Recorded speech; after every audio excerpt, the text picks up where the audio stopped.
আসসালামু আলাইকুম। ওয়েলকাম করছি ইফতিখার স্পোর্টস নিউজের আজকের ভিডিওতে। দ্য অ্যাশেজ সিরিজের প্রথম টেস্ট ২ দিনেই শেষ। দ্বিতীয় দিনে শুরুতে ইংল্যান্ডের জন্য ভাগ্যমতী ছিল। ইংল্যান্ড অস্ট্রেলিয়াকে ১৩২ রানে আউট করে দিয়ে ৪০ রানের লিডে এগিয়ে ছিল ইংল্যান্ড। দ্বিতীয় ইনিংসে ইংল্যান্ড ব্যাট করতে নেমে এতটা ভালো কিছু করতে পারেনি।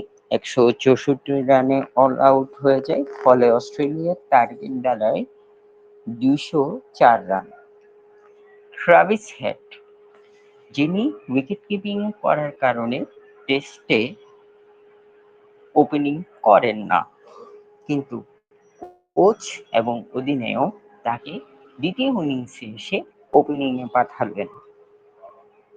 আর তার একাই ঝড়ো ইনিংসে ৬৩ বলে সেঞ্চুরি এবং ৮৩ বলে ১২৩ রানের ঝড়ো ইনিংসে ২ উইকেট হারিয়ে অস্ট্রেলিয়া ম্যাচটা জিতে নেয় ৮ উইকেটে।